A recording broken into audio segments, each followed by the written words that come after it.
Allah.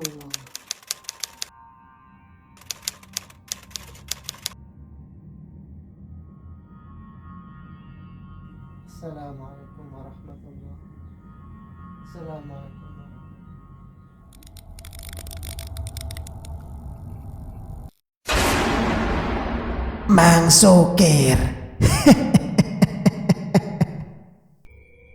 A'udzubillahi minasyaitonirrajim. Bismillahirrahmanirrahim.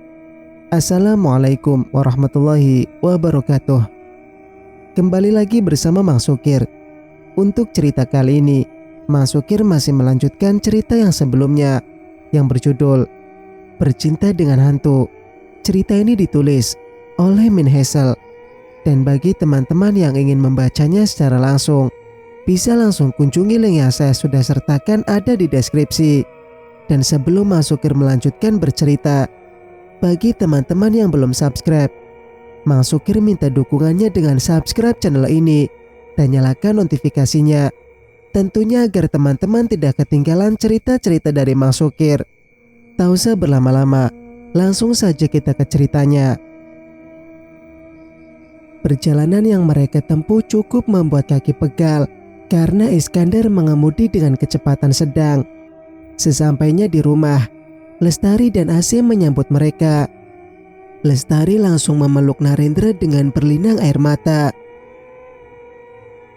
Mama takut, nak. Mayat siapa yang ada di kamar itu? Mukanya seram. Mama ndak mau masuk rumah. Tenang ya, Mah. Biar kami cek dulu, kata Narendra. Narendra, Iskandar, dan Jazima masuk ke rumah. Asim mengikuti di belakang. Mereka menjaga keadaan setenang mungkin agar tidak menimbulkan kecurigaan tetangga. Biar bagaimanapun siapa mayat wanita itu harus jelas dulu. Mereka khawatir kalau belum apa-apa sudah diketahui banyak orang. Gosip yang tidak enak akan tersebar. Belum lagi tuduhan ini itu. Tiba di depan kamar rahasia, tiba-tiba tubuh Narendra terpental keras hingga menabrak kursi kayu berukir. Narendra meringis kesakitan. Punggungnya yang terbentur, tapi dadanya yang sakit, seperti tertancap tombak. Jiwa saya yang terluka, bukan raga, pikirnya. Kamu tidak apa-apa? Tanya Jazima. Narendra menggeleng. Dengan napas tersengal menahan sakit, Narendra bicara. Masih Iskandar saja yang masuk. Dan kamu juga, Jazima. Saya tunggu di sini. Jazima mengangguk. Kedua kakak beradik itu masuk kamar rahasia dengan jantung berdegup kencang. Mereka menutup hidung karena tidak tahan dengan bau busuk yang menyengat. Iskandar membuka peti. Begitu terlihat sosok mengerikan itu, ia beristighfar. Jazima pun terperanjat. Sontak ia mengelus dada. Iskandar memperhatikan dengan seksama sosok itu. Perempuan mengenakan kemban hitam. Di lengannya melingkar gelang. Dari cara berpakaiannya perempuan itu bukan berasal dari zaman sekarang. Selagi Iskandar menduga-duga di dalam kamar rahasia, sesuatu terjadi pada Narendra yang terduduk di luar kamar. Di dalam benaknya muncul gambaran seperti slide film. Bayangan-bayangan yang menerangkan bahwa ritual pengorbanan yang dulu dilakukan oleh leluhurnya terjadi tepat di tanah yang kini dibangun rumahnya. Mayat itu adalah tumbal Roro Kemuning. Ia muncul karena kekuatan Roro Kemuning sudah lepas dari jasad si perawan. Bisik sebuah suara yang hanya didengar oleh Narendra. Pria itu mengerti sekarang kalau pengaruh sihir belum benar-benar hilang dari dirinya. Kemungkinan ia dilarang oleh Kiai mendekati tempat pertama kali bertemu Roro Kemuning. Karena khawatir sihir yang masih tersisa di tubuhnya menguat lagi. Buktinya, saat itu penglihatan gaib Narendra muncul lagi. Narendra ingat semalam setelah Iskandar mengantar pulang Kiai. Pria itu berpesan agar ia sering membaca Al-Quran. Katanya, efeknya langsung terasa. Narendra mengumpulkan tenaga untuk berjalan ke kamar mandi. Ia berwudu lalu duduk di ruang tengah. Narendra membuka ponsel dan membaca kitab suci dalam bentuk aplikasi. Benar memang apa yang dikatakan Kiai kemarin. Baru beberapa ayat dibaca, tubuh Narendra langsung terasa lega dan kesakitan mereda. Bahkan perasaan was-was yang ia rasakan semenjak diperbudak Roro Kemuning mulai terkendali. Narendra keasyikan membaca. Ia tidak ingin berhenti mengaji atau lesu, lemas, dan kekhawatiran muncul lagi. Singkat cerita, setelah mengecek kondisi mayat, Iskandar tidak mampu menyimpulkan apapun. Ia keluar ruangan, diikuti Jazima. "Sepertinya kita harus mengadakan pengajian di rumah ini," ucap Iskandar. "Tapi bagaimana dengan mayat itu, Mas? Apa tidak sebaiknya kita lapor polisi saja?" tanya Jazima. "Itu akan sangat repot. Kita semua akan diperiksa oleh penyidik, sedangkan kita tidak melakukan apa-apa. Lagi pula, saya menduga itu bukan mayat manusia biasa, mengingat semua keanehan yang menimpa Narendra. Kita coba dulu adakan pengajian. Kalau mayat tersebut tetap dalam kondisi seperti itu, baru kita lapor polisi," Iskandar berkata tegas. "Baik, aku akan bicarakan ini dengan Mama." Jazima melangkah ke beranda untuk menemui Lestari, mertuanya. Perempuan parubaya itu sedang duduk di kursi ukir saat Jazima tiba di beranda. "Mah, Mas Iskandar menyarankan agar melakukan pengajian karena menduga itu bukan mayat manusia biasa," kata Jazima tanpa basa-basi. "Begitu ya, Mama ikut aja. Suruh AC untuk memanggil Pak Ustadz dan beberapa pemuda masjid. Mereka pasti mau dimintai tolong sekarang juga." Lestari yakin dengan apa yang dia katakan. Jazima kembali ke dalam dan menyampaikan pada AC perintah mertuanya. Singkat cerita, Ustadz yang mengaji di rumah Narendra membawa 2 orang santrinya. Pagi hari para santri lain masih sibuk bekerja. Narendra mengatakan pada mereka mendadak mengadakan pengajian karena istrinya beberapa kali bertemu hantu di rumah itu. Sebuah alibi untuk meredam gosip yang mungkin akan beredar. Ustadz tidak banyak bertanya. Mereka langsung mengaji di ruang keluarga. Iskandar ikut juga, sedangkan anggota keluarga lain menyimak dengan seksama. Tiba-tiba di tengah pengajian terdengar suara ledakan dari kamar belakang. Sontak semua orang terdiam. Iskandar bangkit dan berjalan cepat menuju kamar rahasia. Ia sangat penasaran dengan apa yang akan terjadi pada mayat tersebut. Tak dapat menahan diri, Jazima dan Asi tergopoh menyusul Iskandar. Lestari terdiam karena masih takut membayangkan mayat yang tadi ia lihat. Sementara Narendra tidak ingin terpental lagi karena kini kondisinya sudah lumayan stabil. "Suara apa itu ya? Kok seperti gas meledak? Soalnya dari tadi di sini saya mencium bau busuk. Tapi saya diam karena saya kira bangkai tikus seperti di rumah saya," kata Ustadz. "Saya yakin bukan gas, Pak. Mungkin biasa membakar sampah tadi. Terus tak sengaja ada benda yang mudah meledak ikut terbakar." Narendra berusaha membuat mereka tidak curiga. Mendengar perkataan Narendra, Ustadz mengangguk kemudian meminta santrinya untuk lanjut membaca kitab suci. Di kamar rahasia, Iskandar kembali membuka peti. Ia sangat terkejut ketika melihat mayat membusuk tadi telah berubah menjadi ular kobra warna emas. Ular itu tergeletak mati. "Allahu Akbar!" teriaknya. "Kenapa, Mas?" Jazima muncul dari pintu, diikuti Asih. Iskandar menunjuk peti. Jazima tak kalah terkejut. Asih ikut melongo ke peti. Kita akan mengubur bangkai ular ini, kata Iskandar. Ia meninggalkan kamar itu, berjalan cepat ke depan menemui Narendra. Iskandar pikir tidak masalah kalau Ustadz dan para santrinya tahu tentang bangkai ular itu. Toh, itu hanya ular, tidak akan menimbulkan masalah besar sampai melibatkan polisi segala. Singkat cerita, setelah ular dikubur dan pengajian usai, Iskandar pamit pulang. Ini sesuatu yang di luar nalar saya. Otak saya seperti tumpul dan tidak bisa memahami apapun, keluh Iskandar. Pria itu berdiri di dekat mobil, sudah siap kembali ke rumahnya. Narendra yang mengantarnya ke depan. Jazima, Lestari, dan Asi sudah di dalam rumah. Ini belum seberapa, Mas. Kemarin waktu saya tidak sadar, jiwa saya malah berkelana ke alam lain, ke Majapahit segala.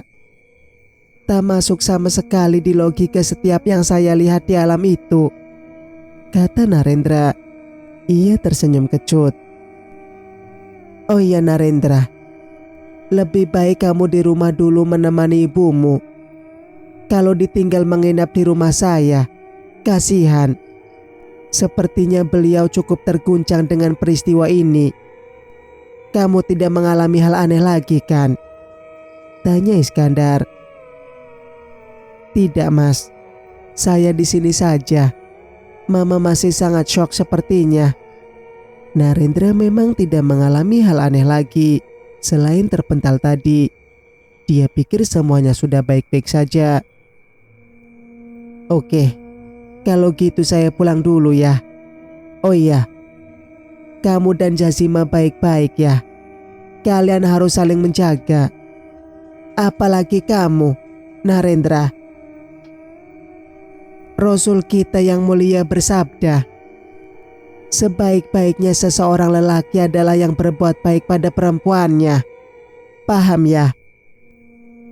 Secara tidak langsung, Iskandar mengingatkan Narendra agar perlakuan tidak baiknya kepada Jazima kemarin-kemarin tidak diulang lagi. Saya akan mencoba untuk itu, Mas. Belakangan ini Jazima banyak menderita karena kehilafan saya, ucap Narendra. Ia terlihat begitu menyesal.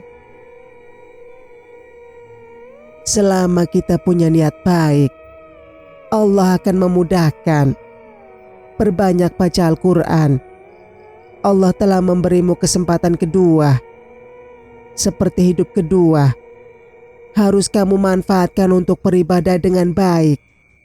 Mari, Narendra. Assalamualaikum. Narendra menjawab salam itu. Lalu Iskandar masuk mobil. Kendaraan tersebut meninggalkan rumah Narendra dengan kecepatan sedang. Sempat terlihat oleh Narendra, para tetangga berkumpul di seberang jalan sambil memperhatikan rumahnya. Narendra tahu penemuan bangkai ular emas di rumahnya akan jadi gosip panas dalam beberapa hari ke depan. Orang-orang pasti akan menghubungkannya dengan pesugihan. Ia memilih mengabaikan dan masuk lagi. Diurus pun tidak ada gunanya. Narendra tidak bisa membungkam mulut semua orang. Di dalam rumah itu, Jazima dan Asi sedang membersihkan kamar rahasia. Jazima sudah minta izin pada Lestari. Lebih baik kamar itu dijadikan ruangan biasa. Supaya kesan seram hilang, barang-barang kuno milik mendiang kakek Narendra dimasukkan ke karung. Asi, kamu buang saja benda-benda kuno itu. Tidak ada yang pakai. Lagi pula aku jadi ingat Maya tadi kalau lihat benda itu, perintah Lestari. Ia hanya berdiri di depan pintu, menyaksikan menantu dan pembantunya bekerja. Lestari masih shock sehingga tidak ikut beres-beres.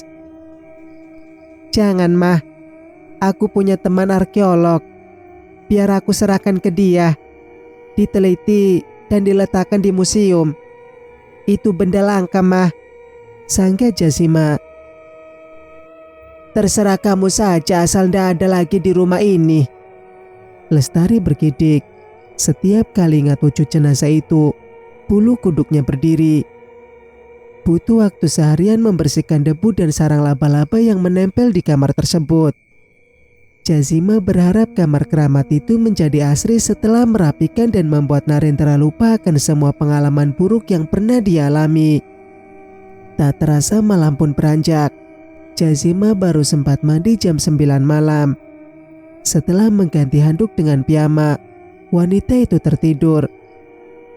Narendra tidak mempersalahkan hal tersebut karena kondisinya sendiri belum betul-betul bugar. Kepalanya masih pusing sesekali. Tubuh kadang lemas dan was-was masih muncul di hati meski sudah samar. Ia tidak ingin memaksa untuk berhubungan. Singkat cerita, tengah malam Narendra gelisah di dalam tidur. Di alam mimpi, ia berada dalam gua dengan banyak obor. Samar ia melihat Roro Kemuning. Perempuan itu memakai kemban hitam dan selendang merah, persis seperti pertama kali bertemu dengan Narendra. Bukan wujud aslinya yang memakai singer. Kang Mas, yang kalian singkirkan hanya barang, bukan hakikatnya diriku. Aku tetap hidup dalam darahmu dan keturunanmu. Sampai kapanpun aku tetap tinggal di sini. Tidak selamanya mereka bisa mengurungku dalam botol. Ketika waktunya tiba, aku akan membebaskan diri dan terus mengejar keturunanmu, ucapnya. Di alam mimpi itu, Roro Kemuning berkata lembut sambil mengelus wajah Narendra. Bukannya senang, Narendra malah ketakutan. Tidak, tidak. Pergi kau dari hidup saya. Kamu makhluk jahat. Pergi. Narendra menolak. Aku tidak akan pergi, Kang Mas. Hanya lahirnya bayi perempuan yang bisa memutus ikatanmu denganku. Dan itu tidak akan pernah terjadi. Sudah ditulis dalam takdir bahwa seluruh keturunan Sawiro laki-laki. Roro Kemuning terus merayu. Bohong. Kau dulu bilang kau satu-satunya keturunan Sawiro. Narendra mengelak. Jangan naif, Kang Mas Narendra. Aku bisa mengatakan apa saja dan mengaku siapa saja. Roro Kemuning menjulurkan lidah ularnya yang panjang, seolah ingin mengikat Narendra dengan lidah itu. Tidak, enyah kau dari hidup saya. Pergi. Kali ini Narendra berteriak hingga membuat Jasima kaget dan terbangun. Narendra masih mengigau ketika Jasima menyentuh pundaknya, lalu mengguncang pelan. Bangun sayang, sayang, ucapnya. Narendra membuka mata dengan napas terengah-engah. Apa kau mimpi buruk? Tanya Jasima sambil meraih gelas berisi air di nakas. Saya mimpi bertemu dengan Roro Kemuning. Dia bilang tidak selamanya botol itu bisa mengurungnya. Apa yang harus saya lakukan sekarang? Narendra panik. Ia menatap Jasima dengan harap-harap cemas. Tenangkan dulu dirimu. Kau hanya mimpi buruk. Tidak akan terjadi apa-apa. Jasima menyerahkan air itu pada Narendra. Sang suami langsung meminumnya. Apa perlu kita ke psikolog agar kamu tidak dihantui mimpi buruk? Dapat dimaklumi kalau kejadian yang kamu alami menimbulkan trauma. Sepertinya itu belum perlu. Kita ke tempat Kiai saja besok. Barangkali ada saran dari beliau. Atau harusnya saya diruqyah lagi. Apapun asal kau nyaman sayang. Sekarang tidur lagi yuk. Jasima membalik bantal Narendra. Ingat pesan neneknya kalau sehabis mimpi buruk bantal harus dibalik.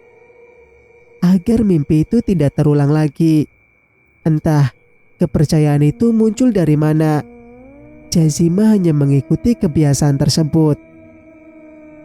Narendra kembali berbaring. Ia merasa tidak tenang. "Sayang, bisakah kau mengajari saya doa sebelum tidur? Saya merasa butuh itu sekarang," pintanya pada Jazima. Perempuan itu tersenyum. Kini ia melihat Narendra yang dulu, yang berhati lembut dan sangat mencintainya. "Tentu saja, ikuti aku ya. Pelan-pelan saja," ucap Jazima dengan wajah cerah. Wanita itu pun membaca doa perlahan agar sang suami dapat mengikuti dengan mudah. Sebelum kembali tidur, Jazima mengelus kepala sang suami. Akhirnya, kedamaian menyapa hubungan mereka setelah sebelumnya ditimpa badai. Singkat cerita, sang kiai tersenyum mendengar cerita Narendra tentang mimpi yang baru dialami dan kejadian bangkai ular di rumahnya. Bukan cuma satu atau dua orang yang pernah datang padanya dengan cerita serupa dan merasa khawatir. Ia yang sudah mafhus mencoba menenangkan Narendra. "Hal seperti itu bisa terjadi, Nak. Makhluk-makhluk itu sengaja meniupkan rasa was-was ke dalam hatimu. Mereka bisa mengatakan apa saja untuk menipu. Seburuk-buruknya manusia, lebih buruk apa yang mereka lakukan. Kau harus tetap teguh. Allah sudah memberimu pertolongan dan mereka tidak akan mampu masuk ke dalam hidupmu lagi. Yakin saja. Lagi pula, kalian sudah melihat sendiri bangkai ular emas. Artinya, makhluk perempuan tersebut telah kalah. Soal yang datang dalam mimpimu, bisa saja anak buahnya atau biasalah makhluk seperti itu iseng-iseng. Allah Maha Kuasa atas segala sesuatu. Semua yang ada di langit dan bumi tunduk padanya. Kau tidak boleh ragu akan hal itu dan terus berpegang teguh serta mendekatkan padanya."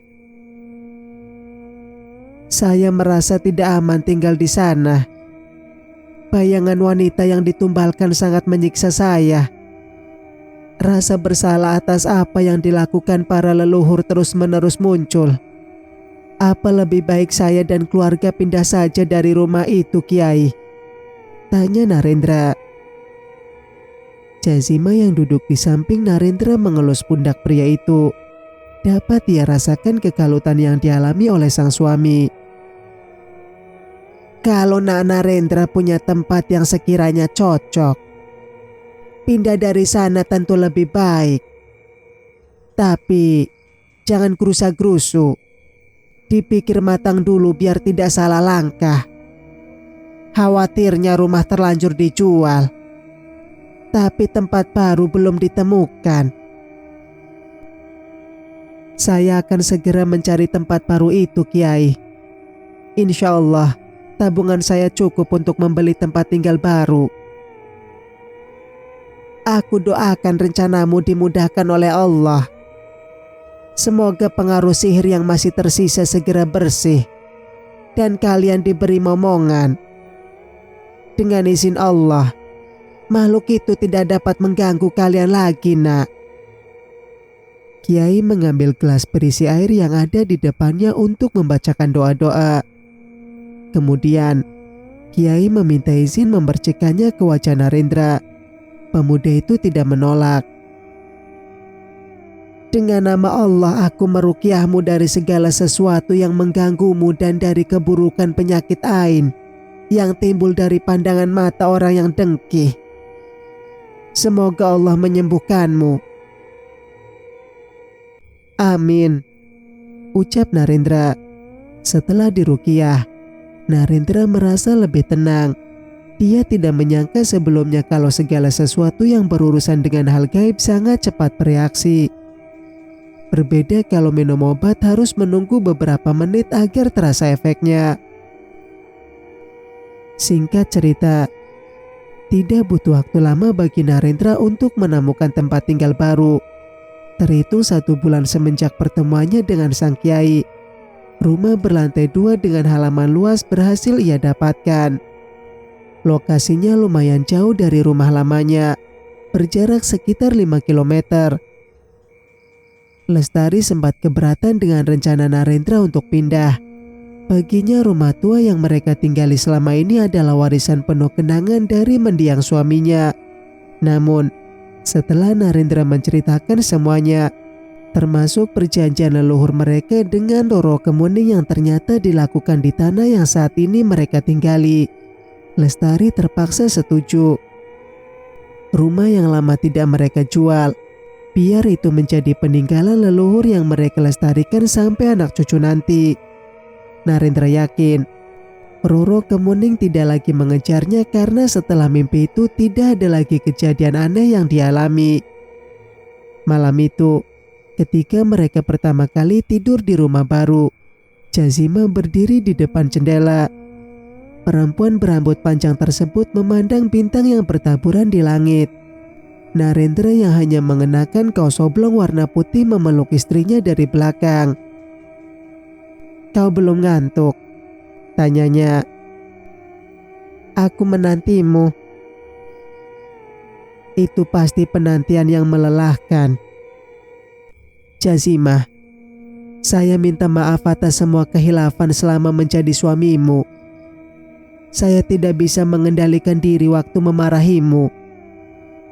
Laki-laki itu meletakkan dagu di pundak Jazima. "Aku tahu itu bukan sepenuhnya salahmu.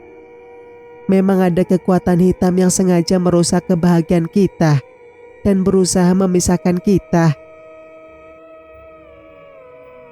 Setelah saya pikir-pikir apa yang saya alami seperti film ya. Tak saya sangka ada dunia lain yang benar-benar mirip film fantasi."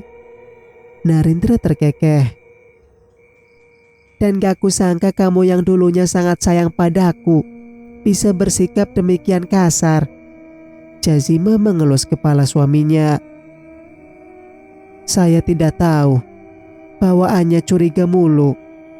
Seperti otak saya diselimuti sesuatu sehingga pendek sekali pikiran ini.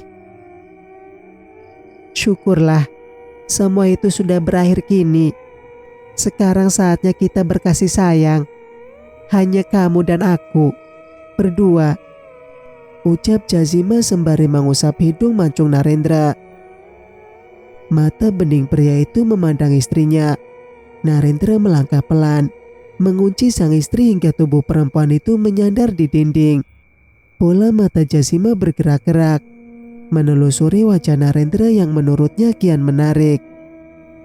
"Apa malam ini saatnya?" bisik Jazima.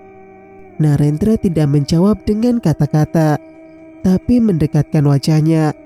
Semakin lama semakin tak berjarak hingga bibir keduanya bersentuhan. Di luar kamar angin berhembus pelan, menggoyangkan daun kelapa di seberang jalan. Gemintang yang berkelap-kelip menjadi saksi cinta dua insan setelah kian lama dipisahkan oleh kekuatan hitam dan kembali disatukan oleh Tuhan. Singkat cerita, pagi harinya sebelum seluruh penghuni rumah bangun, Narendra berinisiatif membuat sarapan untuk Jazima. Tempo hari saat Jazima memasak untuknya, Narendra menolak karena harus puasa mutih. Rasa bersalah atas penolakan itu masih menggelayut sehingga ia tergerak untuk memperbaiki. Narendra tidak pandai memasak, namun beberapa kali ketika terpaksa harus membuat makanan karena kelaparan di studio, Ronald selalu memuji nasi goreng buatannya. Tak mau ambil resiko dan membuat nafsu makan Jazima rusak, ia masak nasi goreng saja kali ini. Setelah dicek, semua bumbu komplit. Nasi kemarin juga masih ada di rice cooker. Narendra bergegas memasak sebelum Jazima bangun dan kejutannya gagal. Sembari memasak, Narendra mengingat minuman kesukaan Jazima. Perempuan itu suka teh melati, tapi Narendra lupa takaran gulanya. Ia hanya ingat Jazima tidak suka manis. Akhirnya, seusai membuat nasi goreng, ia buatkan teh hangat dengan gula setengah sendok. Narendra menatanya di nampan berbahan kayu. Tak yakin dengan kejutannya, pria itu berlari ke halaman. Niat hati mencari bunga. Namun di halaman rumah baru itu Narendra tak menemukan apa-apa. Matanya tertuju menangkap mawar merah yang ditangkainya keluar dari pagar rumah tetangga. Hari masih gelap dan tiada sesiapa di sekitar halaman, sehingga Narendra nekat memetik mawar itu. Dengan riang hati Narendra kembali ke dapur dan meletakkan mawar itu di samping makanan. Narendra melirik jam dinding. Baru pukul 5 pagi. Ia tak dapat menahan senyum membayangkan reaksi Jazima mendapat tanda cinta sepagi itu. Narendra melangkah pelan ke kamarnya. Ketika membuka pintu, ia berusaha sangat hati-hati agar Jazima tidak terbangun. Diletakkan nampan itu di nakas. Tak lupa Narendra menulis pesan di kertas kecil. Pria itu membuka lemari dan mengambil pakaian kerja. Ia memilih mandi di studio saja daripada merusak kejutan untuk sang istri tercinta. Narendra melangkah pelan meninggalkan kamar, kembali menutup pintu, lalu menuju garasi dengan hati seringan awan. Ia membayangkan Jazima terbangun dengan mata berkaca-kaca sambil menutup mulutnya. Campuran rasa senang dan haru akan menyambutnya pagi ini. Narendra bahagia karena hidupnya telah kembali. Ia pun berencana berkonsultasi dengan dokter kandungan secepatnya agar segera memiliki keturunan. Cerita pun selesai. Semoga cerita ini dapat memberikan pembelajaran kepada kita semua. Dan jangan ambil sisi negatifnya. Nantikan cerita-cerita berikutnya dari Mang Sukir. Oh iya, bagi teman-teman yang belum subscribe, jangan lupa untuk subscribe dan nyalakan notifikasinya agar tidak ketinggalan cerita-cerita dari Mang Sukir. Wassalamualaikum warahmatullahi wabarakatuh.